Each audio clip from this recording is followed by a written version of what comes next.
Hello, my name is Rick and this is Finding My Retirement.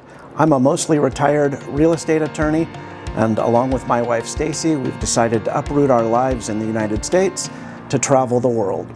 This channel is going to be about our journey, what we're doing, why we're doing it, and how we're going to be able to afford it. The channel is going to include videos about the technical and logistical aspects of our journey, financial issues, computer issues, phone issues, travel issues, all of the things that make this lifestyle possible. But the channel is also going to include vlogs of our travels, where we've gone, what we think about the places we've gone, and most importantly, whether we think those locations may become part of a permanent solution for our long-term lives. So what's the ultimate goal? To find a high quality of life retirement where we can live comfortably for $6,000 to $6,500 per month. So this is not going to be one of those how can I live in X country for less than $1,000 per month channels. We're not super budget travelers, we're not backpacking, that's not our style. But it's also not going to be a channel about luxury travel with glamorous destinations and activities and a seemingly unlimited budget. Instead, we're just normal people trying to live a relatively normal life. The only difference is, instead of living at our home in California, we plan to live our normal life at different locations around the world while we see the globe. If that sounds like something that might interest you, please like, subscribe, and click the notification button so that you'll receive notification when our videos come out. We're a new channel and we'd really appreciate it. So what are some of the things we're going to talk about in this channel? We're going to have a video later about the downsizing process, but to give a quick summary, in 2024 we sold our house in California. We rented a property for about a year while our son finished high school, and then we've been living in Airbnbs ever since. We did get rid of most of our stuff. We don't have a house that we are paying for. We don't have a car that we are paying for. We don't have a storage unit that we're paying for. But we did do a few things that are a little unusual. We bought a small rental property in Washington State. We think the Pacific Northwest is somewhere we might eventually want to settle in when we go from these go-go years to our slow-go or no-go years later in life. So we've bought a very small house in Vancouver, Washington. It's a full-time rental property, so it's generating rental income, which is also potentially important down the road if we're trying to get a visa and need to show passive income. In that rental house, it had a 3-car garage, so we took one of the 3 parking spots and stored some of our stuff, some furniture that we didn't want to get rid of, and then sealed it in behind a temporary wall. So that is our only quote storage unit, and it doesn't cost us anything. We have 1 car that is still in our name, but it's for our daughter when she graduates from college in May, and then that'll get transferred to her. We're not keeping a car and car insurance. And again, we don't have a storage unit other than the small amount of things we've got up in our house in Washington. So we have gotten rid of almost everything we own. Most of what we own is now coming with us in our suitcases. We've got, for the moment, 2 checked bags, 2 carry-on bags, and 2 personal items. It's more than we want, but we haven't figured out how to get rid of more things. We'll talk more about that journey in a specific video about downsizing. We're also going to talk a little bit about residency issues and address issues and how to get mail and things of that nature, which can become very complicated very quickly. We took several months transferring our residency from California to Washington State for a few reasons. One, Washington State has no personal income tax, so that is better for us if I do continue to earn some income. Also, we don't think we ever want to return to California, and we do think we will eventually settle in Washington State, so it was easier to get set up there now. That's also where we bought our rental property, which gives us a permanent physical address, although we can't receive mail there. We also have a digital mailbox, a virtual mailbox in Washington State. That's important because it allows us to continue to receive mail. When they receive mail for us, they will scan the envelope, and then we can choose to either shred the item, discard the item, scan the contents of the item, or forward the item to us. So it gives us some flexibility, and we're trying very hard to limit the amount of mail we receive to keep that to a minimum, but it does give us a way to receive mail when we do need to receive mail.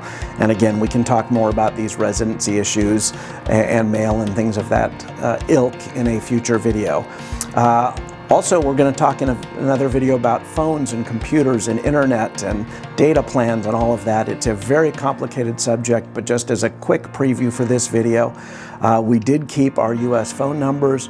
We did keep a real cellular phone plan in the US, which is important so that you can receive SMS texts for bank verifications and credit card verifications and things of that nature. A lot of people have talked about things like Google Voice or Google Fi and any number of other VoIP, voice over internet protocol solutions, which are certainly less expensive, but they do come with problems getting SMS text verifications at some point. And we certainly, as we started out, didn't want to have those issues. So we still have our US phone numbers. We have a very limited plan with Tello. And then we have an international data plan on a digital eSIM. And again, we'll talk in detail about that in another video, but that's another big subject that's important to get right, because the last thing you want to do when you land in a foreign country is find out that you have no way to communicate with anyone, which, as a heads up, is exactly what happened to us when we landed in Brazil about a month ago. So that wasn't really fun, and we're going to talk about that. There should be another video, and if it's been released, there should be a link to that video in the comments below. So I think it's about time to wrap up this first video, but I did want to talk very briefly about what this whole plan looks like from our perspective, at least as we're getting started. First, 2026 is our year to figure it out. We've actually allocated an extra $50,000 to our budget, so we're on a much higher budget this year. We're seeing more places, doing a little more travel than we would, going to a few more expensive places, taking a few cruises, but trying to use this year to really kind of figure out what we want this lifestyle to look like. But really, when we look around at what others are doing, there's a few ways of conceiving of this full-time travel plan. So the first version is what I'll call fast travel, which I'll categorize as people who move every, let's call it 3 to 10 days, averaging a week in each location. I think this is a good way to do it if you are young and traveling light, backpacks only. If you're traveling like we are with suitcases, it is not the way to go. We've done some faster travel over the last couple of months, and it gets exhausting very quickly. So I don't think we'll land on fast travel as a permanent lifestyle. The next concept is what a lot of people refer to as slow travel, which is typically traveling and moving about once per month. There are some huge advantages to this slow travel lifestyle. One, it's less expensive in terms of your actual travel costs because you're moving a lot less, and the moving around part of traveling is certainly a big part of the overall cost. But also for your accommodations, a lot of places, especially if you're doing Booking.com or Airbnb, which is what we're doing right now, will give you very steep discounts if you stay at least 28 days somewhere, up to 50% off.